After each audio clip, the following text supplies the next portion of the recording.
কাফেরগাঁও যাওয়ার ইচ্ছেটা বেশ কিছুদিন ধরেই ভেতরে ঘুরপাক খাচ্ছিল বিভিন্ন ট্যুর ভিডিও দেখে, কিন্তু এখানে পৌঁছে মনে হলো যে প্রাকৃতিক সৌন্দর্য দেখতে পাবো বলে আশা করে এসেছিলাম আসলে আছে তার চেয়ে ঢের বেশি।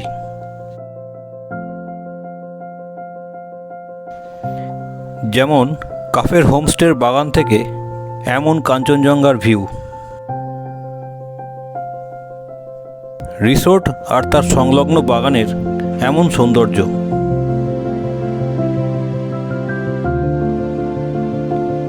রিসর্টের আশেপাশের রাস্তা ধরে গ্রামের এমন রূপ।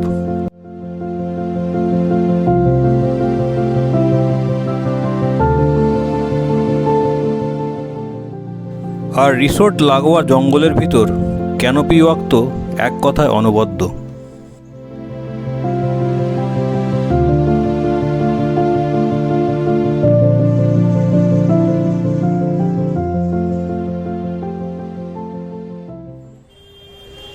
কয়েকজন অফিস কলিগদের সাথে বেরিয়ে পড়লাম কাফেরগাঁওয়ের পথে।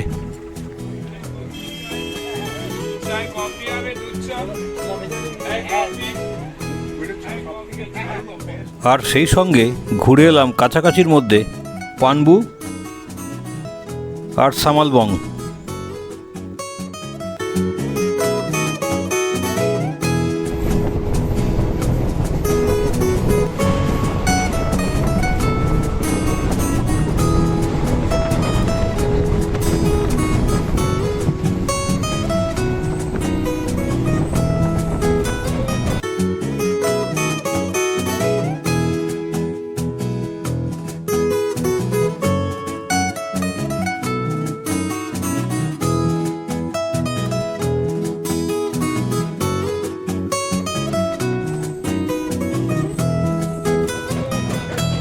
কাঞ্চনকন্যা এক্সপ্রেসে শিলিগুড়ি জংশন ছেড়ে এগিয়ে ছবির মতো চায়ের বাগান, নদী, জঙ্গল পার হয়ে পৌঁছে গেলাম নিউ মাল জংশন।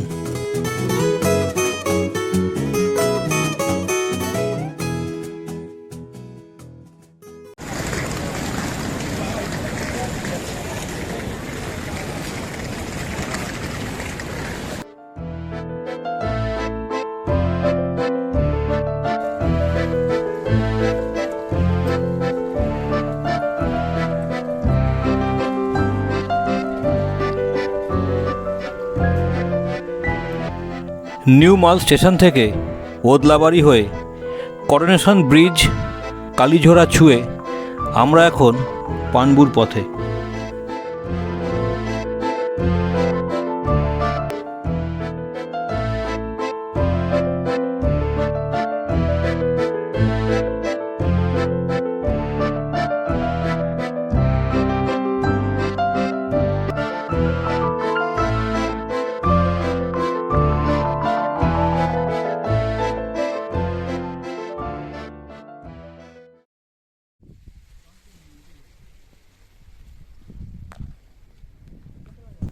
ঝকঝকে নীল আকাশ আর সাথে বরফ সাদা কাঞ্চনজঙ্ঘা দর্শন, এই জন্যই তো পানবু আসা।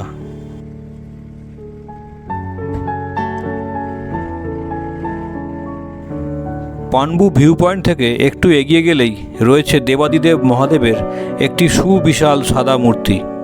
সম্ভবত এটাই পানবুর সর্বোচ্চ স্থান। পানবু ভিউ পয়েন্ট একটা ভীষণ মনোরম জায়গা।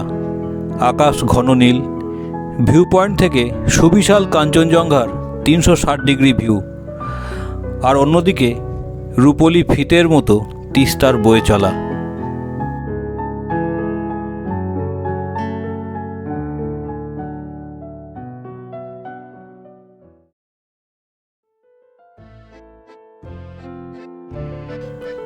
পানবু থেকে সামথারকে ছুঁয়ে এগিয়ে চললাম কাফেরগাঁওয়ের দিকে।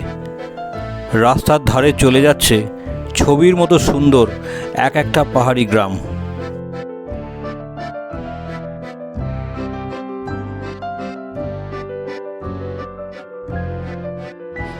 কিছুক্ষণের জন্য থামলাম লোলেগাঁও বাজারে। এখানে আমাদের নজর কেড়ে নিলেন ইনি, ছোট্ট মিস লোলেগাঁও।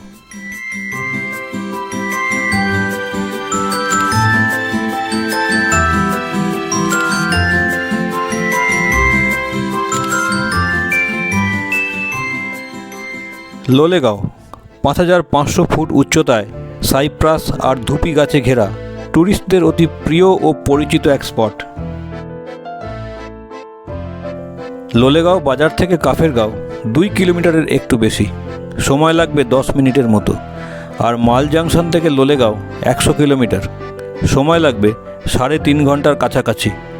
সুতরাং লোলেগাঁও পৌঁছে গেলেই কাফেরগাঁও এখান থেকে একদম কাছেই। লাভা থেকে কাফেরগাঁও 60 কিলোমিটার আর কালিম্পং থেকে মাত্র 45 কিলোমিটার। না, আর কোথাও থামা নয়, এবার সোজা আমাদের গন্তব্য কাফের হোমস্টে। এখনই প্রায় দুপুর 1:30 বাজে, সবার বেশ খিদেও পেয়েছে। লোলেগাঁওয়ের সুন্দর জঙ্গল পার হয়ে লোয়ার কাফেরগাঁও হয়ে অবশেষে পৌঁছলাম কাফের হোমস্টে।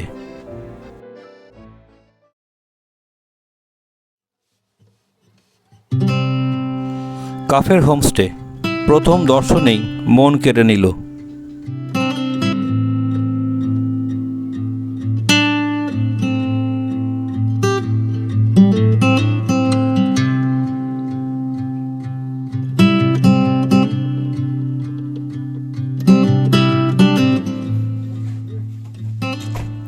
হোমস্টের কর্ণধার সুনীলজি আজ অনুপস্থিত।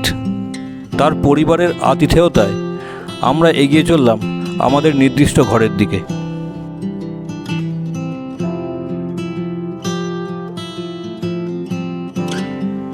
প্যাসেজের দুদিকে দুটো ঘর আমাদের জন্যে, পালিশ করা কাঠের মেঝে আর দেওয়াল।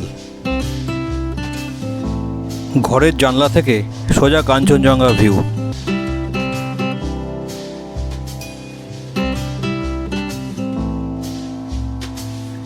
চোখের সামনে কাঞ্চনজঙ্ঘা, নীল আকাশ, মরশুমি ফুলের গাছে সাজানো একটা পরিচ্ছন্ন হোমস্টে। এত সুন্দরভাবে সাজানো রিসোর্ট খুব কমই দেখা যায়, তাই এখনই একবার চারদিকটা ঘুরে দেখার ইচ্ছাটাকে দমিয়ে রাখতে পারলাম না।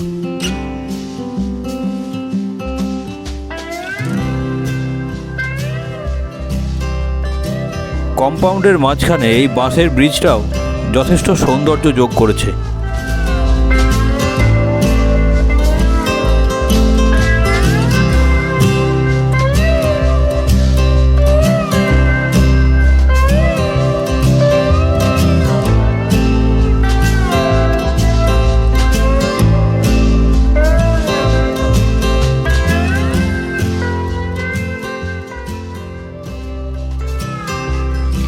সৌন্দর্যের ঘোরটা কাটতেই একটু ফ্রেশ হয়ে গেলাম ডাইনিং রুমে। এখানকার ডেকোরেশনও যথেষ্ট সুন্দর, নজর কাটতে বাধ্য। আর সব কিছু দেখলে রুচির প্রশংসা করতেই হয়।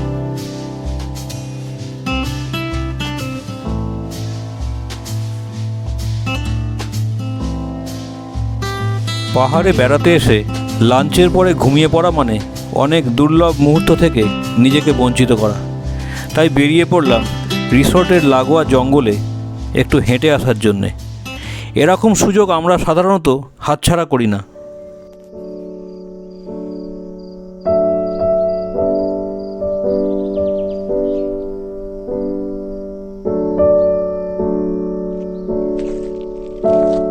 চারিদিকে শুধু সবুজের গন্ধ, গভীর নৈশব্দ আর পাখিদের ডাক। ঘাসের মধ্যে আমাদের পায়ে চলার শব্দ।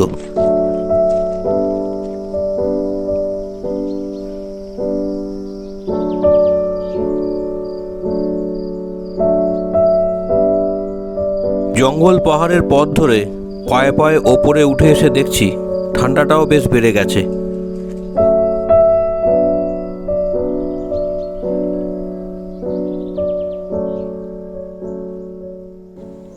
জঙ্গলে হাঁটতে হাঁটতে গাছপালার ফাঁক ফোকর দিয়ে কাঞ্চনজঙ্ঘা দেখতে পাওয়া যাচ্ছিল।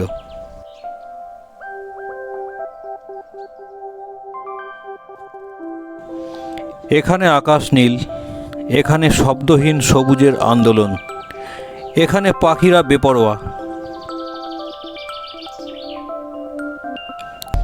কোথা দিয়ে যেন সময় কেটে যায় বন্ধুদের সঙ্গে চলতে চলতে। সূর্য অস্তগামী, এবার বোধহয় ঘরে ফেরার পালা। জঙ্গল থেকে ফেরার পথে ওই দেখা যাচ্ছে আমাদের রিসোর্ট।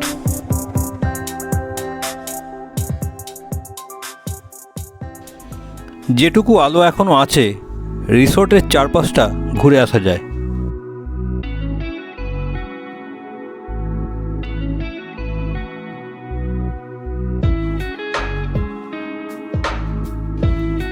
অনেক দিন মনে থাকবে বন্ধুদের সাথে এরকম একটা নির্জন পাহাড়ি পথে আড্ডা দিতে দিতে হেঁটে বেড়ানো।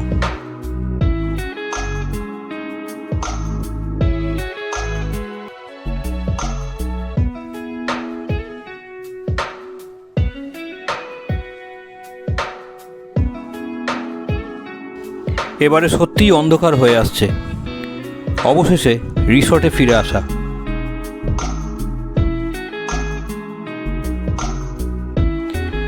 রাতে গরম গরম মুরগির ঝোল আর একটা তরকারি সাথে রুটি। সুনীলজির পরিবারের আপ্যায়ন আলাদা করে প্রশংসার দাবি রাখে।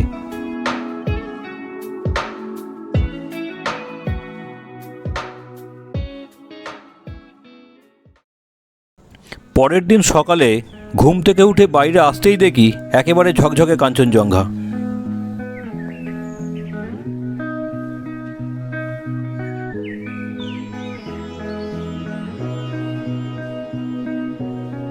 রিসোর্টের এক একটা জায়গা থেকে এক এক রকম রূপ।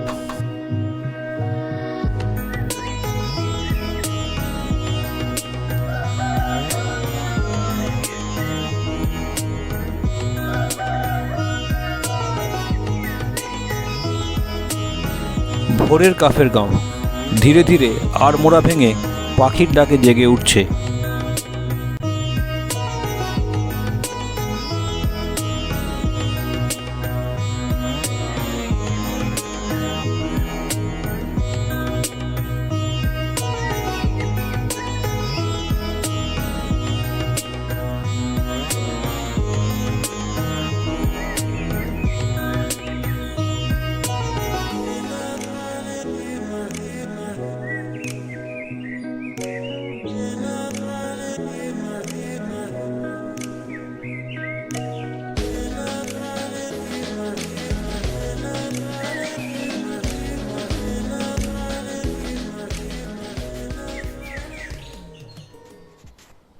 রোজ ভোর 6টা থেকে 8টা পর্যন্ত বৌদ্ধ প্রার্থনা সঙ্গীত বাজে রিসোর্টের এই প্রার্থনা গৃহে।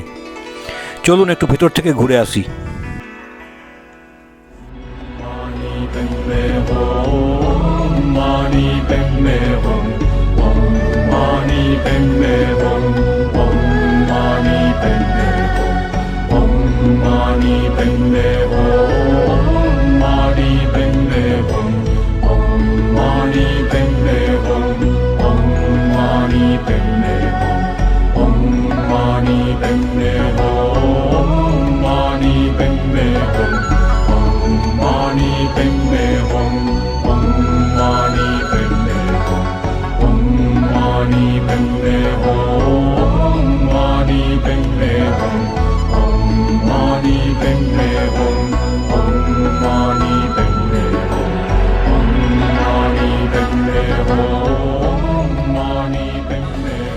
ব্রেকফাস্ট করে বেরিয়ে পড়লাম একটা নতুন লোকেশনের উদ্দেশ্যে। চলেছি সামালবং। রিসোর্ট থেকে বেরিয়ে গ্রামের ভিতর দিয়ে যেতে যেতে কাফের গাঁওয়ের সৌন্দর্য দেখে মুগ্ধ হয়ে গেলাম। উত্তরবঙ্গের অনেক জায়গাতেই ঘুরে বেরিয়েছি, কিন্তু খুব কমই দেখতে পেয়েছি এমন একটা ভ্যালির মধ্যে সাজানো ছোট্ট পাহাড়ি একটা গ্রাম।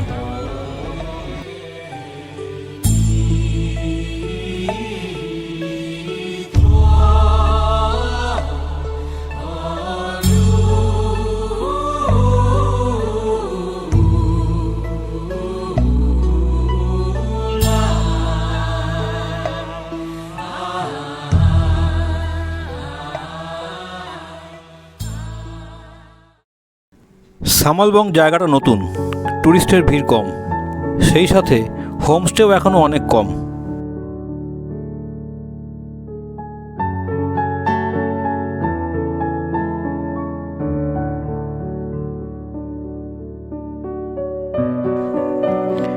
ডান দিকে খাদের কিনারাতেই ভিউ পয়েন্ট। চলুন ভিউ পয়েন্টের দিক থেকেই একটু ঘুরে আসি।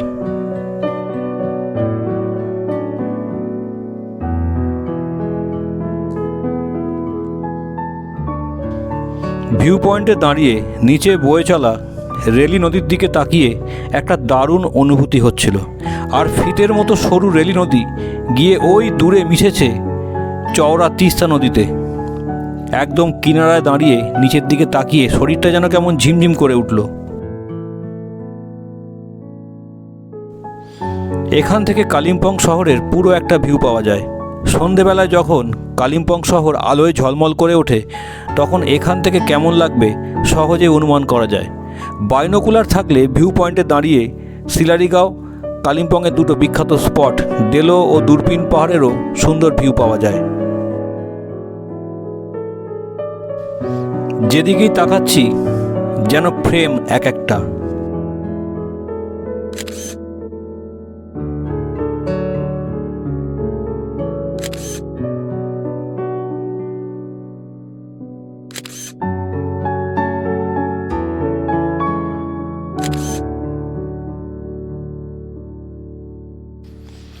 এবার সামালবং থেকে ফিরে চলা কাফেরগাঁও রিসর্টের দিকে। এত সুন্দর জায়গা ছেড়ে যেন যেতেই ইচ্ছে করছে না।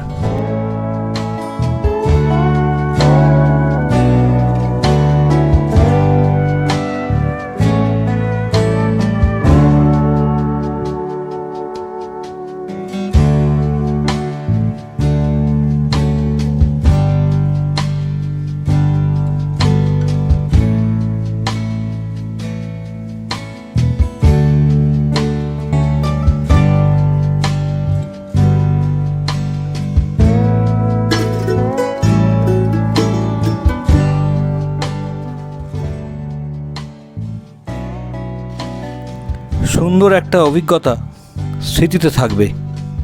বাগান ভর্তি রংবাহারি ফুলগুলো, সবুজ গাছপালায় ঘেরা এই সুন্দর রিসোর্ট, আর এই নীল আকাশটা রেখে গেলাম তোমরা যারা আমাদের পরে এখানে আসবে তাদের জন্য।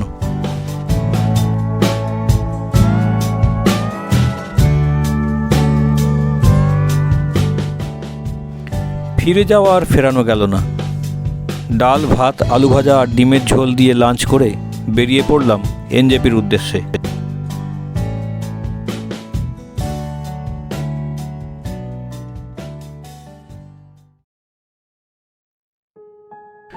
ফেরার পথে একটু থামলাম সামথারে। জায়গাটা কিন্তু বেশ সুন্দর।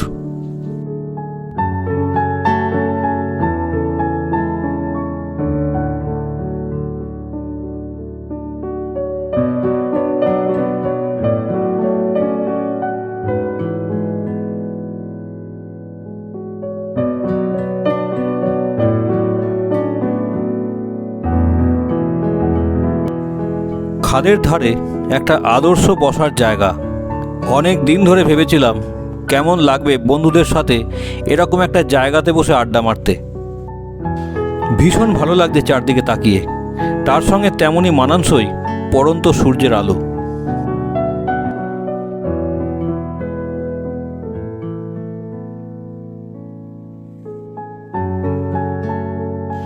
একটু পরেই পৌঁছে যাব এনজেপি স্টেশনে। ফেলে এলাম ছোট্ট সুন্দর সাজানো একটা গ্রাম কাফেরগাঁওকে। সেজেগুজে অধীর আগ্রহে আপনাদের অপেক্ষায় রয়েছে আপনাদের প্রশংসা পাওয়ার জন্য। নমস্কার, ভালো থাকবেন।